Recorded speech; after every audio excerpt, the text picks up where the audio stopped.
Assalamualaikum warahmatullahi wabarakatuh. Welcome back to my YouTube channel Nila Forensic English Family. Kali ini perkuliahan forensik kita berjudul Child Abuse atau kekerasan pada anak. Child abuse adalah penganiayaan fisik, seksual, atau emosional terhadap anak-anak.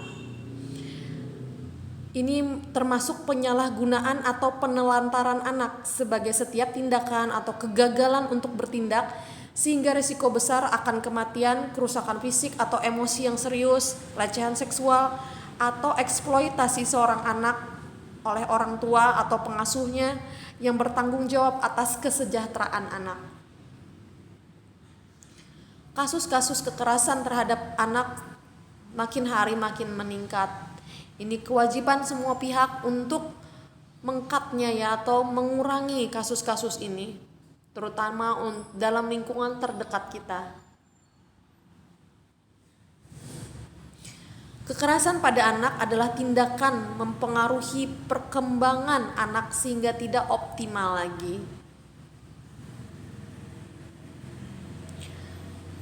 Klasifikasi kekerasan anak bisa berupa kekerasan fisik atau physical abuse.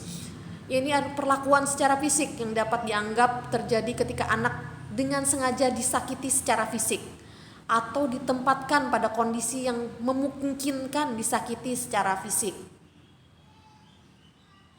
Tanda-tanda kekerasan fisik meliputi bekas-bekas luka, memar, luka bakar yang tidak dapat dijelaskan asalnya dan munculnya berulang kali. Bekas luka yang terbentuk bisa seperti ikat pinggang, kabel listrik, dan lain-lain. Sangat mengerikan ya. Luka-luka tidak mungkin terjadi berdasarkan pertimbangan usia anak. Misalnya patah tulang pada anak yang belum dapat berjalan atau memanjat. Tidak rasional ya. Penjelasan yang tidak masuk akal ini mengenai penyebab cedera dan sifat penakut dari anak ini juga merupakan ciri-ciri dari kekerasan pada anak. Contohnya, kekerasan fisik adalah pukulan, cambukan, luka bakar, lecet dan goresan, patah tulang, luka pada mulut, bibir, rahang, mata, perineal, dan pemberian racun. Ngerikan ya. Ini contoh gambar gadis 7 tahun dipukuli dengan tongkat.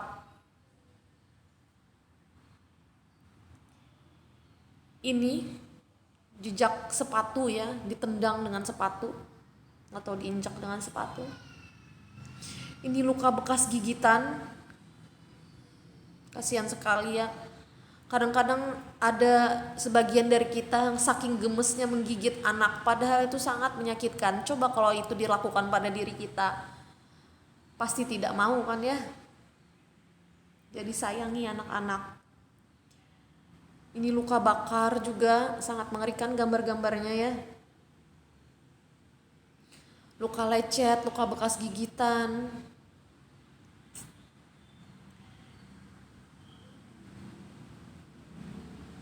Ini juga perdarahan, pembengkakan pada paha, pada garis paha ya, kasihan sekali. Ini gambaran akibat pukulan pada kepalanya dan pada tungkainya, juga pada daerah rambut yang ditarik-tariknya, kasihannya.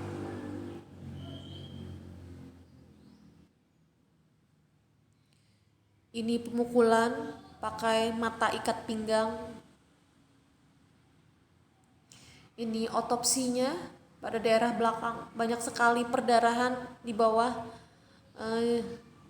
jaringan kulit ya.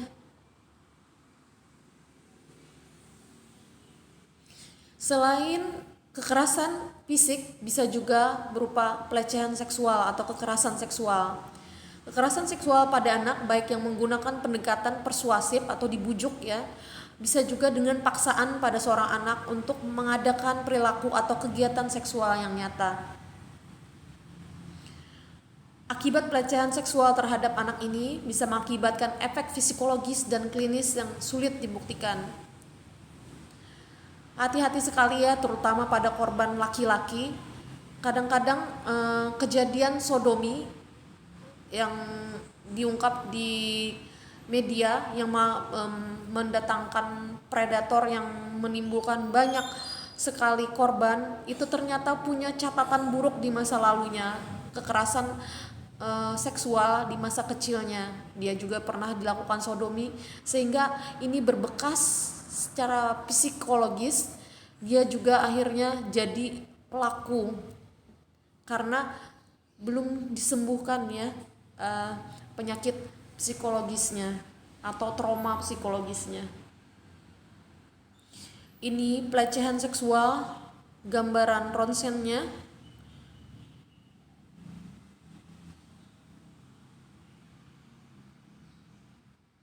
Sampai menunjukkan adanya efek pada tulang ya, jadi sangat mengerikan sekali. Tanda-tanda pelecehan seksual pada anak, bisa anak menyatakan dirinya telah diperlakukan tidak pantas atau secara seksual. Anak memiliki tanda-tanda fisik seperti sulit berjalan atau duduk, pakaiannya ada noda darahnya, ada memar dan luka pada daerah kemaluan dan dubur, alat kelamin atau dubur sakit, gatal, bengkak, kemerahan. Bisa juga pada anak mengakibatkan efek emosional seperti sulit makan atau tidur, pipis di celana ya, sering menangis, sedih berlebihan, menarik diri dari kegiatan dan orang lain, berbicara tentang atau melakukan tindakan seksual di luar kewajaran untuk anak seusianya. Selain itu, kekerasan pada anak juga bisa secara emosional atau emotional abuse. Kekerasan emosi adalah tiap tindakan baik disengaja maupun tidak dilakukan oleh orang tua atau pengasuh atau orang lain yang menyebabkan gangguan emosi atau mental anak. Misalnya anak dimaki-maki ya, dimarahi dan sebagainya. Kekerasan emosional sering juga disebut kekerasan verbal atau kekerasan mental. Kekerasan emosional dapat berupa penghinaan anak, penolakan anak, menarik diri atau menghindari anak, tidak memperdulikan perasaan anak, perilaku negatif pada anak, mengeluarkan kata-kata yang tidak baik untuk perkembangan emosi anak. Tanda-tanda kekerasan verbal berupa perilaku agresif atau tertutup. Anak lebih cenderung pemalu atau menghindari kontak fisik dengan orang tua atau orang dewasa. Akibatnya anak lebih berwajah murung, sedih, marah, kecewa, kadang-kadang tidak wajar yang lebih lama, bisa juga sebentar. Kekerasan berikutnya kepada anak yaitu penelantaran atau neglect. Penelantaran bisa diartikan sebagai pengabaian atau tidak memenuhi kebutuhan dasar anak, dan juga kegiatan perilaku yang langsung dapat menyebabkan efek merusak pada kondisi fisik maupun mental anak. Kebutuhan anak tidak terpenuhi secara wajar baik fisik, mental, sosial, spiritual, termasuk pendidikannya. Faktor pencetus kekerasan pada anak bisa karena faktor sosiokultural, antara lain adalah nilai atau norma yang ada di masyarakat, hubungan antara manusia dan kemajuan zaman. Bisa dari faktor anaknya sendiri, bisa karena stres keluarga, bisa juga karena stres yang berasal dari orang tua. Menurut hukum dan undang-undang, Undang-Undang Republik Indonesia Nomor 23 Tahun 2002 tentang Perlindungan Anak yang isinya antara lain menyangkut hak-hak anak, kewajiban dan tanggung jawab pemerintah, masyarakat, serta orang tua dalam perlindungan anak, dan di dalamnya juga mengatur tentang ketentuan pidana terhadap pelanggaran hak-hak anak. Terapi yang bisa digunakan akibat kekerasan anak ini, terapi bermain ini bisa digunakan untuk membantu anak-anak mengatasi trauma seperti kekerasan dan untuk memungkinkan mereka lebih berdamai dengan masalah emosi yang menyakitkan. Istilah terapi bermain ini pertama kali dikemukakan oleh Freud, dan sebagian besar pendekatan terapi bermain saat ini telah muncul sebagai hasil dalam terapi psikoanalisis. Demikian perkuliahan forensik kita sesi ini, semoga bermanfaat. Mohon maaf atas segala kekurangan. Sekali lagi kami mohon bantuannya untuk mensubscribe, men-share, dan melike video ini. Assalamualaikum warahmatullahi wabarakatuh.